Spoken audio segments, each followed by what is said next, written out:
My name's Julie. When Mom was still unsure about what the hell she wanted, I was her first kid. She married my dad, Thomas, when she was fresh out of high school. All were lovey-dovey, and none of them seemed to last very long with her. She met Richard when I was still waddling around on blue bloody legs. A bloke with a wallet thick as a breeze block and wheels to match. She left Dad, took me, and never looked back, but to say gimme the alimony checks. Richard was fine at the beginning, flat, always bringing treats and letting me play in his big shiny office. But in front of him, Mom, every time she looked at me, I could tell that my face was a reminder for her of a past life, the one that she wanted to forget. There was this one night I could have sworn that they were in the kitchen talking, and I no TV volume in 'em. Too much like Tom, Mom snapped. What stupid questions, like in the early days. Looking back, I had no idea, but it hurt to hear her speak, as if I was the problem. I loved my real dad. Yet he may have lived in a crummy little apartment on the other side of town, but every minute was an adventure, whether we were playing soccer at the park or stuffing our faces with trash pizza. Mom's words that evening lingered with me, and she became increasingly the exact same way in which she would say things. Don't you realize what's wrong with her? Also one of her favorites, and at an early age, whenever I tried to pitch in around the house or do my homework on the living room couch. But my dad was an exception. He would say, "Good job, Julie," when I brought him home my grades and a drawing from school. Don't let anyone else tell you otherwise. And then it got even worse when I went to school at Mom and Richard's house. My mom was always into the image thing, what I should wear and who to be friends with. Why can't you wear clothes like Clara's daughter? Have you looked at her? Mom would chide me, brandishing one of my classmates' snapshots from a party to which I wasn't invited. After one particularly severe warning over tracking in mud on the entrance carpet, I retorted, to my own surprise at having spoken up for myself. Tilde, well, Dad doesn't bark about a little dirt. Then the slap was there, so fast that my cheek stung before I even saw her hand move. "Do not speak of your father that way," she hissed, spitting the words into my face, which was inches away from hers, and smelled like coffee anger. I welled up some tears, but I bit them back hard like anything Dad taught me. That night, lying in my bed, I promised myself I wouldn't let her see me cry. I wouldn't give her the satisfaction. When Mom announced she was pregnant again, the house took on a weird vibe, like everything was suddenly about to change, but not necessarily for the better. She had this glow people talk about, but it never seemed to shine my way. I'm having a baby with the man I love. "Richard, it's going to be perfect," Mom said one evening, rubbing her belly as Richard beamed like he'd won some kind of prize. Richard, ever the charmer, chimed in, "We'll need to redo the guest room, make it fit for a little princess." My heart sank a bit. That was my room they were talking about, my little corner in their world. "What about my room?" I asked, trying to keep my voice steady. Mom shot me a look, her smile tightening. "You can move into the smaller room, Julie. It's only fair. The baby will need the space." Fair? The way she said it made it sound like a done deal, no room for arguing. So I moved, packed up my stuff, and relocated to the smallest room in the house, barely bigger than a closet. The months flew by, and soon Lily was born. She was all anyone could talk about. "Isn't she just the most beautiful baby you've ever seen?" Mom would gush to her friends over the phone, cradling Lily like she was made of the most precious porcelain. "Yeah, she's cute," I'd mutter, trying to make myself part of the conversation. Cute was an understatement. Lily was adorable, and I couldn't help but love her at first sight. I wanted to be a good big sister, wanted to be involved and help out. One afternoon, I tried to sneak into Lily's room while Mom was busy in the kitchen. I tiptoed in, peering over the crib at my baby sister, who was gurgling happily. "Hey there, Lily," I whispered, reaching a finger to let her grab. Mom must have heard me because she was suddenly there at the door, her voice sharp as a knife. "What are you doing, Julie?" "I told you, you need to ask before you go into her room." I just wanted to see her, I protested, feeling the familiar sting of tears pricking my eyes. I wanted to help. Dad was different during one of my weekends with him. I opened up while we were having pizza at our favorite spot. Mom's always on edge with me around Lily. It's like she thinks I'll break her or something. Dad chewed thoughtfully, then said, "You know, Julie, some folks just have a hard time sharing love. It's like they think there's only so much to go around. But listen, you got a whole lot of heart. Don't let your mom's ways make you think otherwise." His words helped a bit, but back at Mom's, the distance between us grew. Even when I tried to share stories about school or friends, Mom's attention was always split, half listening, half watching Lily. One day, I came home with a school award, second place in the science fair. I was buzzing, clutching the certificate like it was a ticket to their approval. "Look, Mom, I won this," I exclaimed, holding it out to her as she fed Lily. "That's nice, dear," she said without looking up. "Put it on the fridge or something." "Or something," I echoed to myself, the words hollow. I stuck the certificate on the fridge a bit crook and stood back. It was just another piece of paper to them, just another day in the shadow of Lily. Things were pretty rocky at home by the time I hit high school. Between Mom's cold shoulders and Richard's indifference, I felt more like a guest than a family member. It was around then that the bomb dropped. Mom decided it was time for me to go live with Dad permanently. The day she told me, we were having dinner. It was one of those rare moments where it was just her and me at the table. Richard was late from work, and Lily was already tucked in. "Julie, we need to talk about your future," Mom started, pushing her food around her plate with a fork. There was no warmth in her voice, just a cold businesslike tone that immediately put me on edge. "What about it?" I asked, trying to sound casual, but my heart was racing. "We've been discussing things, and we think it's best if you move in with your father. With the new baby coming, things here are, well, they're complicated." I almost choked on my water. Move in with Dad. But why? I thought everything was fine here. Mom sighed, a sound that seemed to carry all her impatience. "Look, Julie, you're not a child anymore.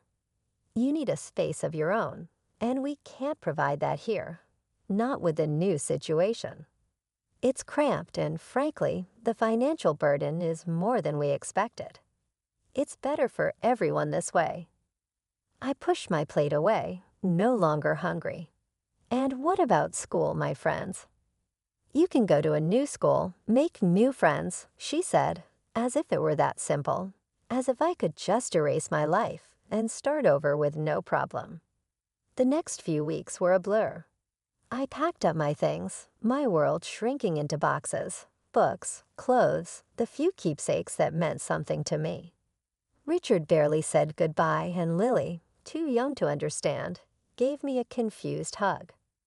Moving day was tough. Dad lived on the other side of town in a modest apartment. It was clean but cluttered, with memories of a life paused since Mom left him. He was standing there waiting for me with open arms and a worried smile. When I arrived, the apartment was nothing like the house I'd grown up in. My new room was half the size of my old one, with walls that needed paint and a window that looked out at a brick wall. But it was quiet, and Dad was trying. The first day at the new school was brutal. As I walked down the crowded hallways, I could feel the stares, hear the whispers. "That's the new girl," they'd say, as if I were some kind of oddity. In class, I kept to myself, doodling in my notebook, trying to block out the murmurs. When the bell rang, I was the first out the door, not wanting to linger. At home, Dad noticed my mood. "How was school?" he asked, trying to keep his tone light. It was fine, I lied, shrugging off my coat and dumping my bag by the door. If it gets tough, you tell me, okay. We're in this together. You're not alone, Julie. His words meant a lot, but the loneliness I felt was deep and gnawing. It wasn't just about missing my old friends or the big house. It was about feeling unwanted, pushed out because I was too much of a burden. Adjusting to life at Dad's wasn't easy, but I figured out pretty quickly that if I didn't pull myself together, things would just get worse. I woke up one morning, looked around my cramped room, and decided it was time to take charge of my life. No one else is going to do it for me, I muttered under my breath. Dad noticed the change in me almost immediately. Over breakfast one day, he looked up from his coffee and said, "You're looking more determined these days, Julie. What's on your mind?" I stirred my cereal around, thinking about how to word it. "I want to make something of myself, Dad. I don't want to end up stuck, you know." He nodded, a serious look crossing his face. "I hear you, kiddo. So what's the plan?" "That scholarship, the big one for the top students. I'm going to get it," I declared, more to convince myself than him. Dad's smile was all the encouragement I needed. "If anyone can get it, it's you. Just tell me what you need from me." School was tough, with long hours spent catching up and even longer evenings buried in books. My teachers noticed the shift. Even the tough ones seemed to respect the grind. Hem Jensen, my math teacher, kept me after class one day. "Julie, your work has improved dramatically. What's the interest?" "I need that scholarship," I replied bluntly, packing up my stuff. "I've got plans, and they don't include being stuck here forever." Ann Jensen studied me for a moment, then nodded slowly. "Well, keep at it and let me know if you need extra help.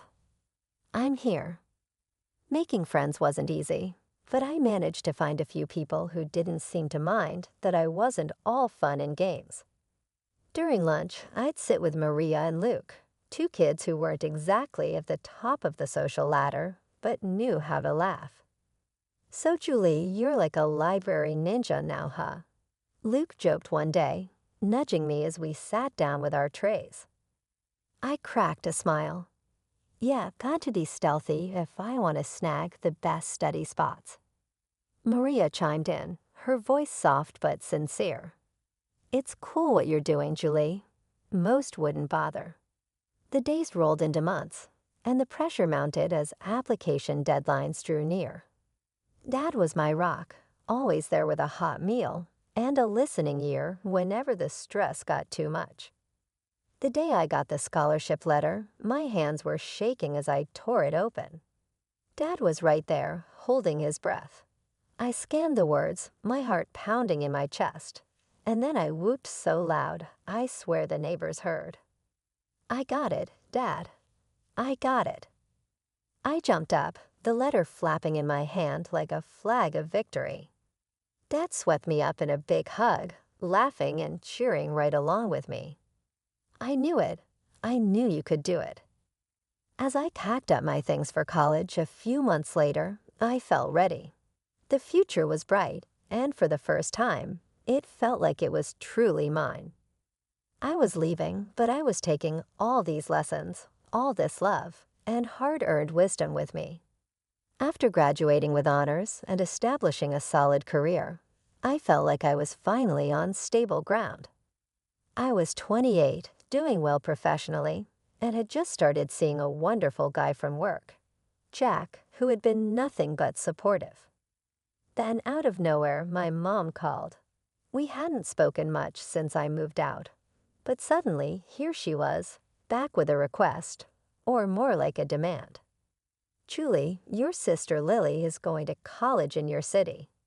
We've paid her tuition, and we think it would be best if she stayed with you."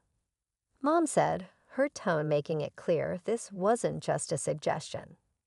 I hesitated, memories of our strained relationship flashing through my mind, but I wanted to believe things could be different. "Okay, Mom, I'll help Lily out."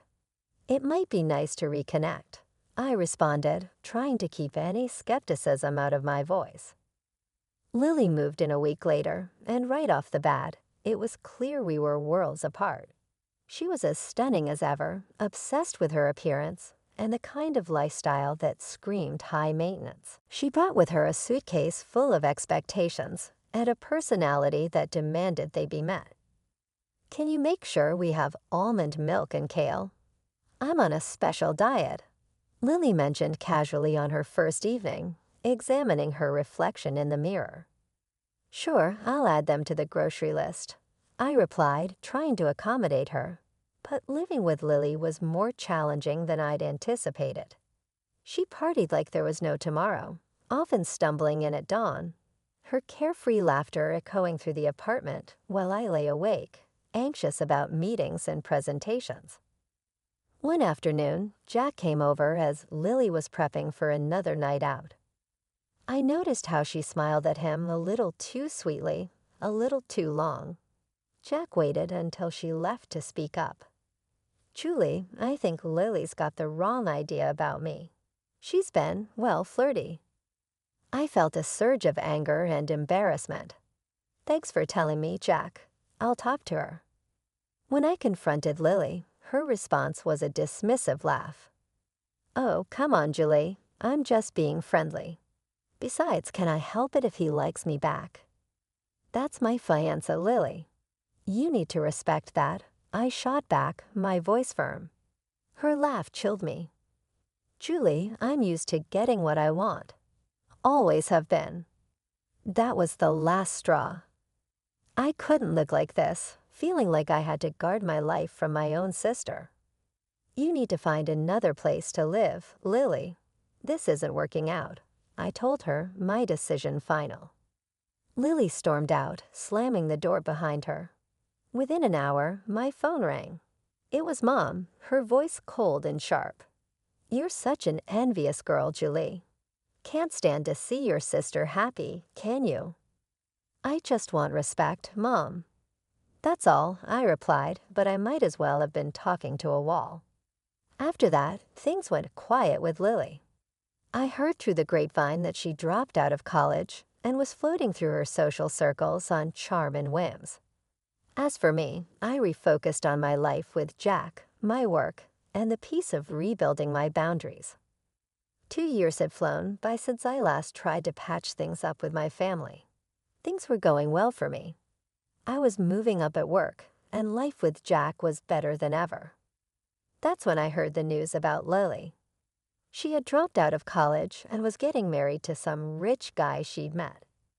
Feeling a mix of curiosity and goodwill, I picked up the phone to call home and offer my congratulations. It was my mom who answered, her voice cold and distant as always. Mom, I heard about Lily's wedding. I just wanted to say congratulations, I started, trying to keep my tone light. Well, don't bother, we're not waiting for you at the wedding. It's for rich people only, and we don't need any beggars there, she spat out her words, cutting deep. I clenched the phone a little tighter, feeling the old sting of rejection. Really, Mom?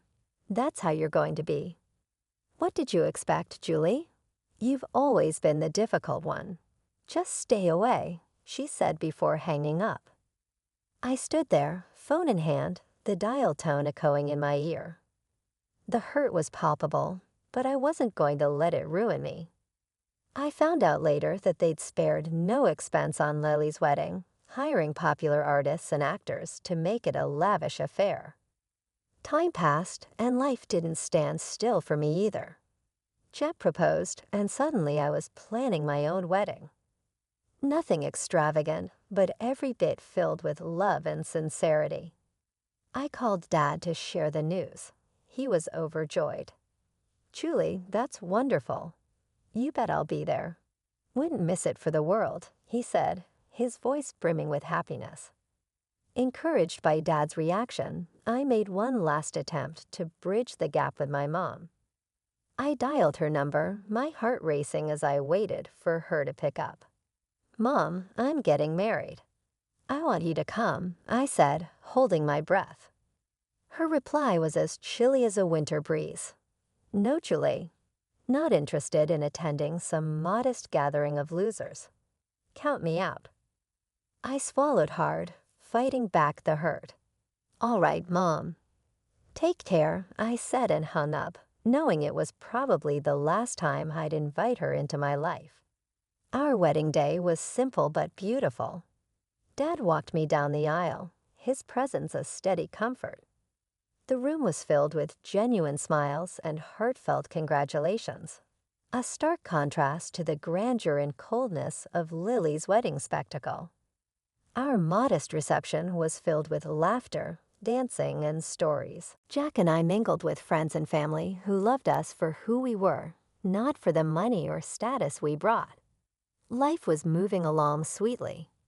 Jack and I were thrilled to be expecting our first child. It was during this time, one ordinary afternoon, that my phone rang and the voice on the other end turned my day upside down. It was Mom, and she was not calling with congratulations. Julie, you have to take us in. We're desperate, she blurted out without even a hello. Mom, what's going on? I asked, although part of me didn't want to know. It's all gone wrong. Richard's business tanked. We mortgaged the house for Lily's wedding, and now it's all just gone. And your sister's marriage is over. Her husband kicked her out, and he's demanding money for her cheating. She explained hurriedly, her voice edged with panic. I took a deep breath, trying to process the flood of information. Okay, slow down. What exactly are you asking of me? We need a place to stay, all of us. We're coming to your house, she stated matter-of-factly, as if it were the most obvious solution. The request, or rather the demand, hit me hard. No, Mom, you can't just decide to move in with us. It doesn't work like that. Gee, you owe us after everything we've done for you, she snapped, her voice sharp and commanding. That struck a nerve. Oh, you, Mom. Remember how you were when I needed you most? You pushed me out. You chose everything over me, and now you expect me to just open my doors. Her voice rose. You're being selfish, Julie. Where is your family spirit? I am your mother, and you've never let me forget it. But being a mother doesn't mean what you think it does. It's not about debts and demands, I shot back, my patience wearing thin. Her fury was palpable even through the phone. You'll regret this, Julie. I might even take you to court to get what I deserve. I couldn't help but laugh, though it was more from disbelief than amusement. Go ahead and try. Dad was my guardian when you kicked me out. Remember. What are you going to claim? That your daughter wouldn't let you live off her after you threw her out? There was a pause, and I could almost hear her brain ticking over. This isn't over, Julie, she finally hissed before hanging up. Life after my last call with Mom felt like a fresh start, a true new beginning. Jack and I were busy getting the nursery ready, picking out paint colors, and assembling cribs, all while navigating the usual ups and downs of pregnancy. It was a Sunday morning, bright and early, and I was setting up some baby clothes we had just bought, folding them neatly into the new dresser. Jack was drilling something in the corner, the electric screwdriver buzzing away. He stopped, wiped his forehead, and looked over at me with a smile. How's it going over there, Julie? Need any help? I've got it, thanks. Just thinking about everything. It's really happening, huh? I responded, running my hand over a tiny, soft onesie. It really is. We're going to be parents, Julie said. His voice was full of awe and a bit of nervous excitement. Just then, there was a knock at the door. I was surprised. Who could it be this early on a Sunday? Jack went to answer it while I continued organizing. I heard voices, and then Jack called out, Julie, it's for you. Walking into the living room, I was surprised to see my dad standing there, a big grin on his face and a teddy bear in hand. Surprise, he exclaimed. Dad, what are you doing here? I couldn't hide my delight, rushing over to give him a big hug. I wanted to come and see how my favorite daughter is doing, and I brought something for my future grandchild. He handed me the teddy bear, which was soft and cuddly. Thank you, Dad. It means the world to me that you're here, I said, feeling a bit emotional. Dad sat down with us, surveying not the baby furniture in various states of assembly, or even all those books slouching next to him. You, ready for the little one I see? We're trying. That's a lot, but we're excited. I said until he sucked in his breath, and I stopped myself by biting my lip. Dad, I talked to Mom again tonight. It didn't go well. Dad's expression sobered. Your mother told me about that. She didn't seem too impressed, did she? Said an item click listener. No, she wasn't. Of course, I stood my ground, looking him in the eye. But Dad, it was necessary. For me, for Jack and the baby. We need peace here. The day went by, they told stories. My dad started giving some of his funny/unwanted parenting advice, and it truly was a great time. And we had a nice day, one of those days you look back on and smilingly reminisce. Jack, Dad, and I sat on the porch as the sun set, painting orange and pink across our sky. Leaves rustled with a whisper of air. Then he led me towards the truck and held out his hand for round two, wrapping it around my body as I wrapped myself into him. I know all of the craziness with Mom and everything, but I am kind of grateful for how we have each other, rounded humans made from stardust. This incredible next chapter is about to begin, and something tells me it's going to fucking rock. I whispered as the last of light began to fade. Jack had kissed my head. It will be. We've got this, Julie. As Dad said his goodbyes, night fell. As if everything was right and I had accepted it already. Everything with my mom and the completely uncertain territory of leaving had been hard, but it brought me to now, holding on dearly to a community that only has room for love.